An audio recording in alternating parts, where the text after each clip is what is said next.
একটা মামলা আমাদের এখানে ধার্য ছিল। মূলত আমি একটা মামলার বিষয় আপনাদের সামনে উপস্থাপন করতে পারি বা করতে চাচ্ছি, সেটা হচ্ছে যে আশুলিয়ায় যে লাশ পোড়ানো হয়েছিল, 6 জন ব্যক্তিকে হত্যা করার পর পুড়িয়ে দেওয়া হয়েছিল যাদের লাশ, সেই বিষয়ে আজকে আমাদের তদন্ত প্রতিবেদনের দাখিলের দিন ধার্য ছিল।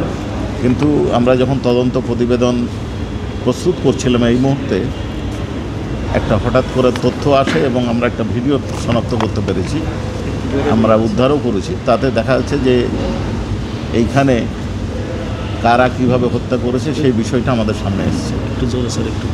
কারা কিভাবে হত্যা করেছে এই বিষয়টা আমাদের সামনে এসেছে। অর্থাৎ এই মামলা তদন্ত রিপোর্ট দাখিলের শেষ পর্যায়ে আমরা দেখতে পেলাম যে যারাকে পোড়ানো হয়েছে তাদের হত্যার ভিডিওটা আমাদের সামনে আসছে। এই বিষয়ে তদন্ত সমাপ্ত করার জন্য কিছুদিন সময় দরকার, এই জন্য আমরা 1 মাস সময় চেয়েছিলাম। অনারেবল ট্রাইব্যুনাল এটা মঞ্জুর করেছেন। আর একটা ছোট্ট বিষয় ছিল, নরসিংদীর ছাত্রলীগ নেতা অন্য একটা মামলায় গ্রেপ্তার ছিলেন, এই মামলায় WEC ছিল, তাকে প্রোডাকশন মূল্য আজকে হাজির করা হয়েছে, তাকে জেল হাজতে প্রেরণের আদেশ দিয়েছে। ওয়ালটন আবারও মিলিনিয়ার অফারে ওয়ালটন ফ্রিজ কিনে আপনিও হয়ে যেতে পারেন মিলিয়নিয়ার। মিলিনিয়ার ছড়াছড়ি দেশ জুড়ে, এটা শুধু ওয়ালটনই পারে। হত্যাকাণ্ড সংগঠন সম্পর্কে একটা তথ্য পেয়েছি, সেটা আমরা এখন যাচাই বাছাই করছি। আমরা যেটা আপনাদেরকে বলতে চাচ্ছি যে আমাদের বিষয় ছিল যে হত্যা করা তো হয়েছে না, হত্যা করা হয়েছে, পোড়ানো হয়েছে, একজন জীবিত ছিলেন তাকে পোড়ানো হয়েছে। এখন আমরা যেটা পেয়েছি সেটা হচ্ছে যে হত্যাকাণ্ড সংগঠনের একটা ভিডিও চিত্র আমরা পেয়েছি, এটা আমরা এখন যাচাই বাছাই করছি। পরবর্তী ডেট হচ্ছে 25 মেতে। হ্যাঁ, 5 তো হলো।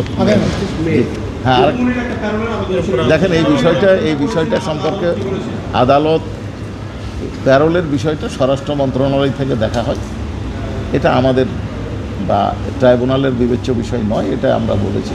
ট্রাইব্যুনাল বলেছেন যে কর্তৃপক্ষের সাথে আপনারা যোগাযোগ করবেন। মানবতা বিরোধী অপরাধের ক্ষেত্রে আমরা মূল বিবেচ্য বিষয় হচ্ছে কমান্ড স্ট্রাকচার।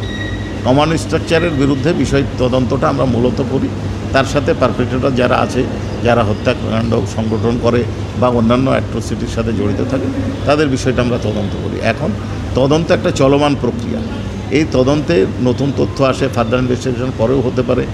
এখন কোনো তথ্য যদি আমাদের সামনে আসে নতুনভাবে, সেই তথ্য ইগনোর করে তো আমরা তদন্ত রিপোর্ট দাখিল করতে পারবো না। এবং এইখানে হয়তো 10 দিন বা 5 দিন বা 1 মাস সময় একটু বেশি লাগতেই পারে। পূর্ণাঙ্গ তদন্ত রিপোর্টের জন্য এবং ন্যায় বিচারের স্বার্থে এই সময়টা প্রয়োজন আমাদের। এটা বিচারকে বিলম্বিত করার জন্য না, ন্যায় বিচারকে প্রতিষ্ঠা করার জন্য। যাচাই বাছাই করার পরে সত্যটা আপনাদের সামনে উদ্ঘাটন।